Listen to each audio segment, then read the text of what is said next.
YouTube channelii keenya har'a immoo mata duree tokko qabatee isiniif dhiyaadhee jira. Innis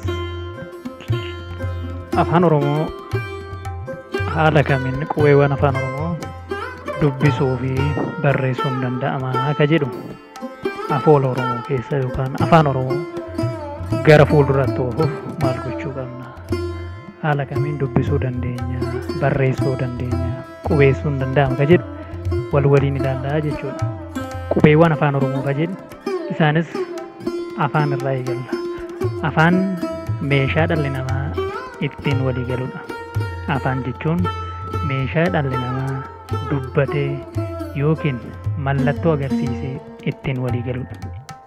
Kana jechuun language is a sign of or the ways of agreement between a people. Kana jechuun namoonni karaaleen ittiin isaan waliif galan karaa afaanii ta'udha. Afaan kunis dubbatanii yookaan mallattoodhaan walii galu jechuudha. Kanaafuu afaan Oromoo keessatti qubeelee afaan Oromoo tokko lamaan dubbisuu akkamitti dandeenya?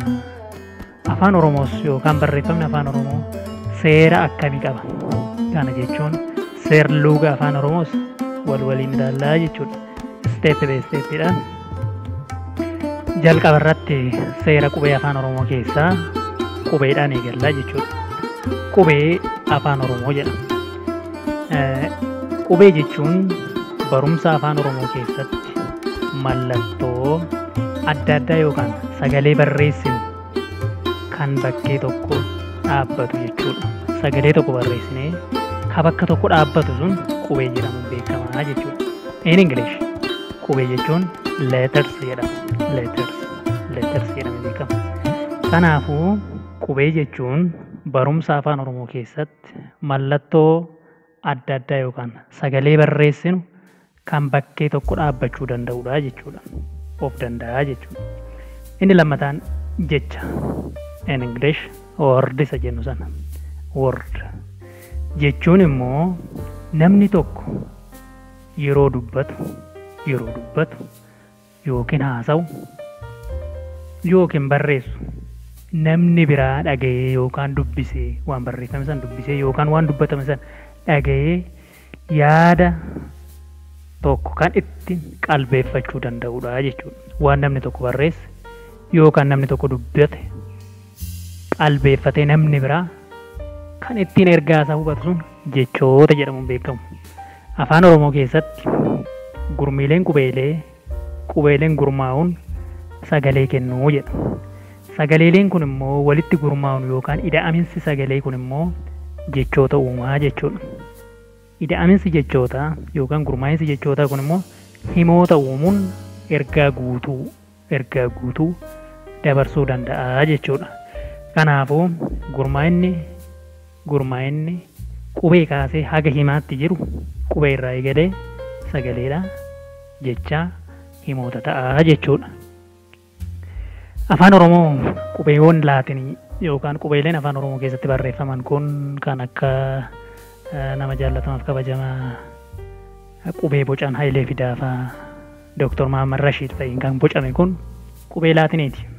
Qubeewwan afaan Oromoo qubee 26tu jira. Afaan Oromoo keessa qubee 26tu jira jechuudha. In afaan Oromoo there is 26 letters. Qubeeleen kunis qubee cimdii 5 of keessaa qabu. Qubee cimdii 5tu keessatti argama. Qubee cimdii kan jennu quboota lama addaan ba'uu kan hin dandeenye jechuudha. Sagalee biraa kennuudhaaf akka qubee tokkootti kan itti tajaajilamnudha. Sagalee tokko argachuuf qubeeleen lamaan kun akka qubee tokkootti gaafa isaan ergaa dabarsan qubee cimdii jedhamuun beekamu. Isaanis qubee 5tu jira jechuudha. Qubeen afaan Oromoo akkaataa lamaan jechuun qubee gurguddaa fi qubee xixiqqaan barreeffamuu danda'a. Gaafa afaan Oromoo barreessinu qubeewwan kan qubee gurguddaa fayyadamuu fi qubee xixiqqaa fayyadamuun barreessina. Isaanis haalli qubee gurguddaatti fayyadamnu akkaataa fayyadaminsa seerluga afaan Oromootti akkasumas qubee xixiqqaas fayyadamuu dandeenya. Haala kamiin fayyadamuu dandeenya kan jedhu fuulduraaf ilaalla. Qubeewwan gurguddaa afaan Oromoo keessa Qubeewwan 26tu jira jenna. 26 sunis kanneen eenyu fa'ii ka jedhu waliin ilaalla. Qubee gurguddaa qubee afaan Oromoo Aadhaa haga Zaatti ka jiru. Aadhaa hanga Zaatti qubeewwan jiran kun qubeewwan afaan Oromoo 26 jechuudha. A jennee eegalla. Baadhaa, Caa, Daa xiyya kana ilaaluudhaan dubbisuu dandeessu jechuudha. Faa, Gaa, Haa, I, Ja, Ka, La, Ma, Na, O, Pa, Qa, Ra, Sa, Ta, U, Va, Wa, Ta, Ya, Zaa jedhamuun dubbifamu qubeewwan 26 kun jechuudha. Isaanis qubee cimdii ta'an 5 kan armaan olitti ibsisuun isaan kanaa jechuudha. Qubeewwan kunis qubee cimdii 5 kun haala kamiin dubbifamu? Chaa jedhamuun dubbifa. Dhaa, Nyaa, Phaa fi Shaa jedhamu. Qubeeleen kun qubee gosa garaagaraa lamarraa ijaaran malee akka qubee tokkotti tajaajilu. Akka qubee tokkotti tajaajilu. Qubee xixiqqaa yookaan small letters or lower case letter jedhamuun beekamu in English jechuudha. Qubeeleen kunis qubeewwan 26 sun qubee gurguddaaf qubee xixiqqaan barreeffamu akkuma isiniin jedhisan qubee gurguddaan kan olitti ibsaman qubeeleen xixiqqaa kun immoo Aadhaa haga Zaa akkuma dura jedhamu sana xiqqeessinee barreessuun ni danda'ama jechuudha. Fakkeenyaaf inni kun Aadhaa, Baadhaa, Caa, Daa, Faa, Gaa, Haa, I, Ja, Ka, La, Ma, Na, O, Phaa, Qaa, Raa, Saa, Taa, U, Va, Waa, Xaa, Ya, Zaa jennee dubbisuu dandeenya jechuudha. Qubee dachaanis qubee gurguddaaf xixiqqaan barreeffamuu danda'a. Qubee dachaa yookaan pair letters jedhamuun beekamu. Isaanis or double letter jedhamuun beekamu. Chaa, Dhaa, Nyaa, Phaa fi Shaa jedhamuun beekamu. Jara kana keessaa qubeen laatinii 3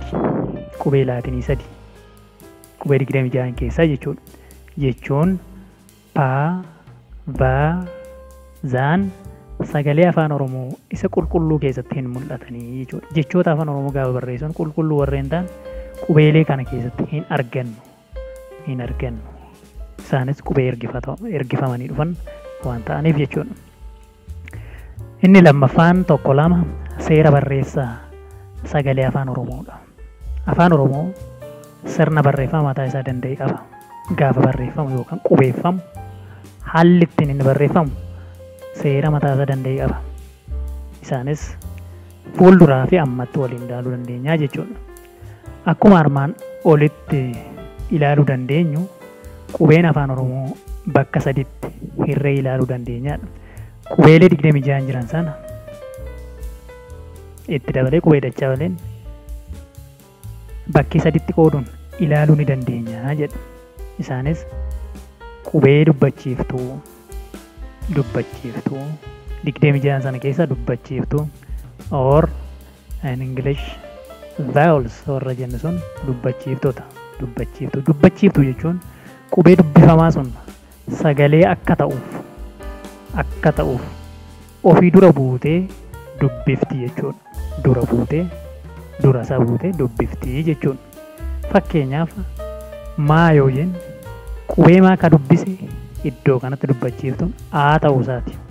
Qubeelleen dubbachiiftootni kunis or vowel letters warri jennu kunis lakkoofsaan 5. In afaan Oromoo there are 5 letters, 5 vowels of letters. Isaanis qubee A irraa eegala. Qubee A, E, I, O, U.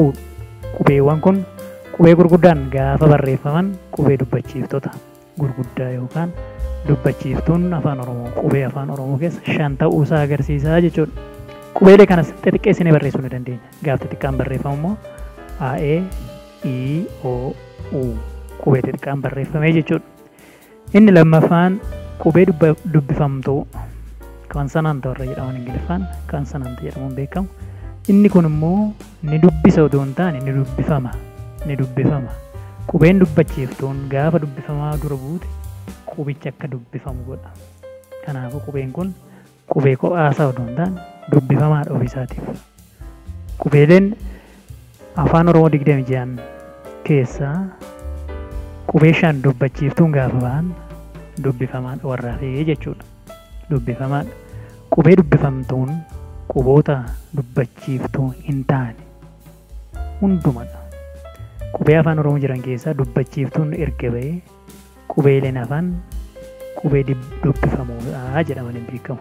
Isaanis kan akka qubee baa, caa, daa, faa, gaa, haa, jaa, kaa, laa, maa, naa, phaa, qaa, raa, saa, taa, vaa, waa, xaa, yaa fi zaa jedhamuun kan beekamu kun qubeewwan dubbifamuudha. Dubbifamtoota jechuudha. Inni sadaffaan yookiin qubee cimdii double letters or pair letters double consonant warra jennu. Isaan kunis qubeewwan cimdiin kunis 5 isaaniiyyuu dubbifamtoota malee dubbachiiftoota miti. Qubeewwan kunis dubbifamtoota kan akka qubee chaa, dhaa, nyaa, phaa fi shaan kun qubeewwan dubbifamuudha jechuudha afaan Oromoo keessatti. Ni dubbifamu. Isaan ol ibse kun dubbachiiftoota, dubbifamtoota fi qubee dachaa dubbifamaadha jechuudha. Seera barreeffama qubee afaan Oromoo keessatti. Tuqaan tokko seera dheerinaa fi gabaabinaa qubee dubbachiiftuu kana keessatti dubbachiiftuu qubeelee 5 isiniif hime A, E, I, O fi Uudha jedheera. Qubeewwan kun immoo haala kamiin dheeratu yookaan gabaabfamu. Gaafa dubbachiiftuun dheeratu fi gabaabsamu haalli barreeffama yookaan dubbii afaan keenya keessatti gabaabsine yookaan dheeressine dubbanna.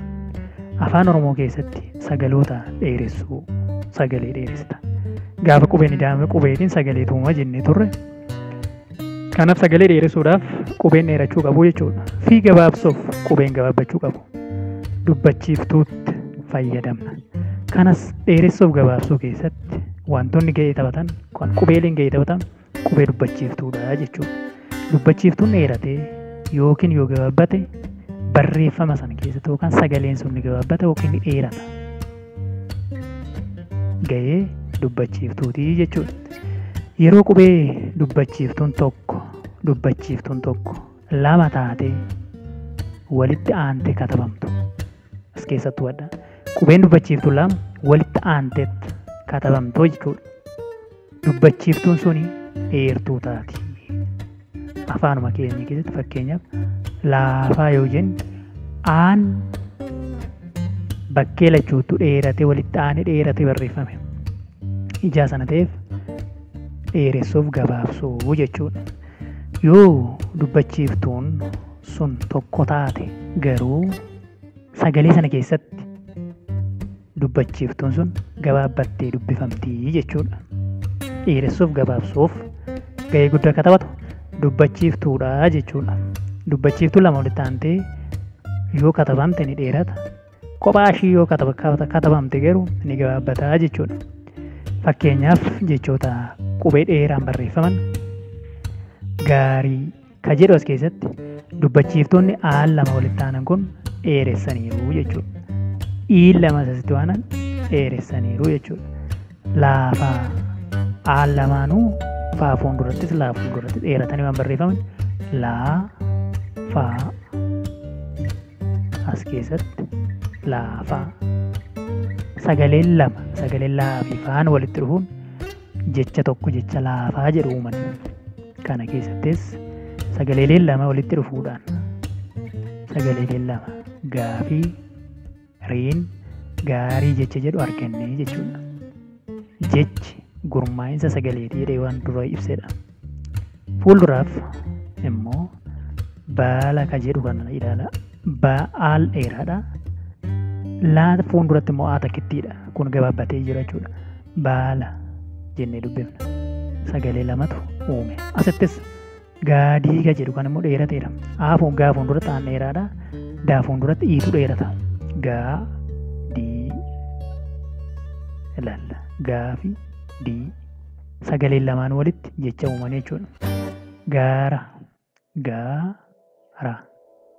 Isaan kun jechoota dheeressuudhaan gaafa barreessinu jechuudha. Gabaabsinee hoo haala kamiin barreessina? Fakkeenyaaf baduu, lafa. Baa fuulduratti aan gabaabduudha. Daa fuulduratti uutuu gabaabduudha. Baduu, lafa, balbala, gadii, gara. Garaagarummaa isa kanaaf isa kana ilaala. Gaara gaafa jennu aan dheeratee jira. Sagaleen gaa jedhu dheeraadha.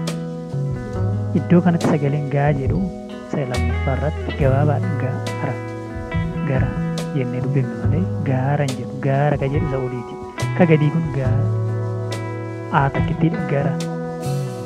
Garaagarummaa dheeressuuf gabaabsuu keessatti gahee guddaa akka taphatu dubbachiiftuu waan taateef kun gahee dubbachiiftuutii jechuudha. Seerluga afaan oromoo keessatti dheeressuuf gabaabsuun kan jechoota ittiin adda baafnu yookaan barreessuun yookaan dubbannu dubbachiiftuutu gahee kana taphataa jechuudha. Inni itti aanu tokko lama seera jabeenyaa fi laafina sagaleeti. Armaan olitti dheeressuuf gabaabsuudha. Asitti immoo jabeenyaa fi laafina sagaleeti. Sagalee gaafa dheeressinu yookiin gabaabsinu ga'ee guddaa akka taphatu dubbachiiftuudha. Gaafa jabeessinu yookaan laaffifnu immoo ga'ee kan taphatu dubbifamaa ta'uusaa adda baafadha. Dubbifamaan qubeelee 26 jiran keessaa itti dabalee qubee dachaa waliin qubee dachaa 5 waliin san keessaa qubee dubbifamaa dubbachiiftuu qofatu bahaa jechuudha. Kanaafuu afaan oromoo keessatti sagalee tokko jabeessuu yookiis laaffisuu kan danda'amu qubee dubbifamaatti fayyadamuudhaan afaan oromoo keessatti sagalee tokko jabeessuu yookaan laaffisuuf ga'ee guddaa akka taphatu dubbifamaadha jechuudha. Garuu dheeressuuf gabaabsuu keessatti ga'ee guddaa akka taphatu immoo dubbachiiftuudha jechuudha. Adda baafachuu qabdu kan sirriitti jechuudha. Kanaafuu sagalee tokko jabeessuuf qubee dubbifamaa tokko si'a lama jabeessuuf tokkichuma san si'a lama walitti aansinee katabna jechuudha. Fakkeenyaaf laafaa warreen ta'an bobaa as keessatti dubbifamaan baadha bakka lachuutu. Baan kun gabaabatee takka ta'e barreeffamee waan jiruuf laafaadha jabaataa miti. Bobaa iddoo kanatti loluu baay'ee gabaaba kunis hatuu dhaawee iddoo kanatti dubbifamaan walitti aansee dhufe hin jiru. Dhaa fi haan dubbifamaa gosa tokko yookaan qubee dachaati malee dubbifamaa gosa garaagaraa walitti aanee dhufee miti. Jabeessanii gaafa barreessamu immoo bobbaa as keessatti baan kun dabilii yookaan lama ta'ee barreeffamee jira. Jabaataadha jechuudha. Bobbaa jedhamee dubbifama. Bobbaa arraba keenyadha. Baan dabilii waan ta'eef lamaan ta'e jabeessaa jechuudha. Iddoo isa fuulduraa kanas ilaaluu hin dandeenya. Lolluu. Inni olii loluu, inni kun lolluu. Illiin lama. Gaafa kana ni jabaata arraba keenyatti lolluun isuma fuulduraas yoo ilaaltan hattuu fayyadu kunis baay'ee jabaata. Tiin dabiidha ta'an kun dabiidha ni jabaata jabeessa jechuudha. Arraba keenya jabeessanii dubbifaman lama ta'an waan ta'eef hattuu jabaata. Dhoowwee fayyadu ilaaluun waan lama ta'an san jabaatudha jechuudha. Kanaafuu qubeelee seer-luga kana keessatti wanti nuti ilaallu qubee jabeessuuf laaffisuudhaaf dubbifamaatti dhimma ba'an. Qubee dheeressuuf gabaabsuuf dubbachiiftuutti dhimma ba'uu keenya hin dagatinaa jechuudha. Asumaan kabajamtoota hordoftoota YouTube channel keenya yoo qophiin keenya isinitti tole kutaa tokkoffaansa kana fakkaata. Kutaa lammaffaa qabadhee isinii dhiyaadha.